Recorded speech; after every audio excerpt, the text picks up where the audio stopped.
Hey everyone, so tonight I'm doing a review on the Marvel Legends X-Man from the Sugarman wave. I'm going to turn the side of the package. You can see a cool drawing of X-Man along with Apocalypse in the background. Shows the rest of the figures in the wave, along with a brief little bio.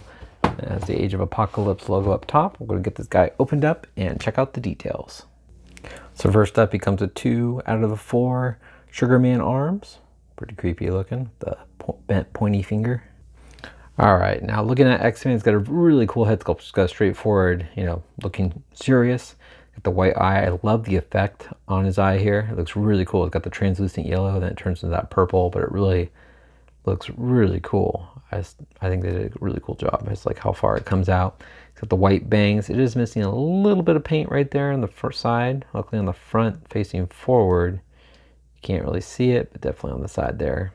But otherwise, it's nice, just brown hair there. It's got this little, almost like a bowl cut, but just more of a darker brown. It gets a little lighter on the sides, but not too bad. Otherwise, coming down the front here, it's just got the blue jacket with the yellow around the, man, I'm losing my words. Just around the edges here. Same thing with the edge collar of the shirt. Looks good. The yellow gets a little sloppy on the sides here at the jacket. You can see the blue coming through on this side, especially on the edges here. It's actually really a terrible paint job on the edges of the jacket all around. It's just kind of pretty sloppy. It's like hard to get in those grooves, I'm thinking, but still, it just, especially on this side, looks really bad on the edge. But overall, it's just got a nice sculpt around the coat or jacket here. Same thing coming down the side of the jacket here. You can see that yellow continues around the forearm. You can see some of the buttons, and then it goes around the cuffs here. Got one fisted hand, one open hand using his powers. Just got a plain yellow belt and pouches, but there's no paint applications whatsoever on the belt or on any of the pouches or the clips. A little bit of yellow on the front of the pants. You got some more yellow rectangles on the side here. They look pretty good. No paint gaps. A little bit of smudging right there, but not too bad. Same thing with the yellowing all around the kneecaps here. Looks good. That's actually probably the cleanest part of the yellow. Paint applications on the figure, and then come around the back. He does have a little bit of some rub there. That can probably come right off. The jacket's nice and pliable, which is good. So it keeps the feel of it nice. And then otherwise, it's just the all blue all the way down. So we're going to go over the articulation. His head looks left and right. Rocks side to side. Bends down all the way. Looks up all the way. Got ball joints in the shoulders, moves out, forward, and back. Does have an upper bicep swivel, which I actually really like how this one is. Really hides the articulation. And he's got double jointed elbows, wrist rotation, also a hinge at the wrist right there. Does have an ab crunch, crunches down. You just got to move the jacket out. You can crunch down pretty good. Arches back pretty far. Got a waist swivel. Kicks up pretty good.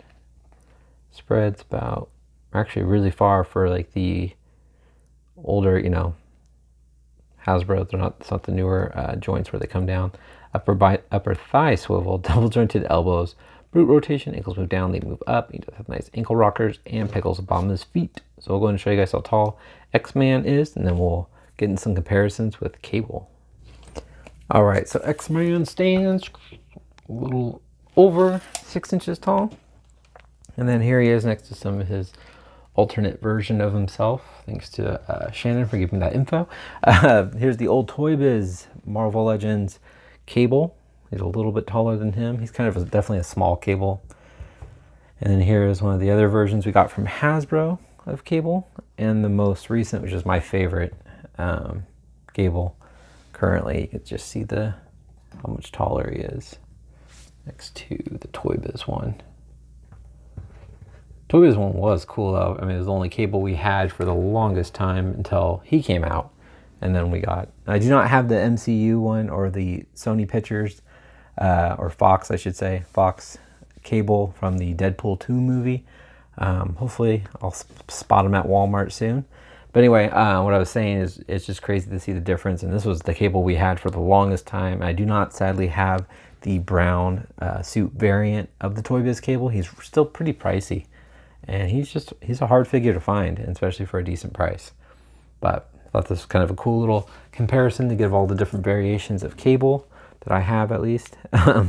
Anyway, I think it's a cool figure. I do like it. I wish the paint applications were a little bit better, or especially around the jacket here, just on the yellow. And I kind of wish there was a little more detail, but it's cool to get another Xman figure, that we do not have. And honestly, I didn't really hear much about him prior to seeing this figure.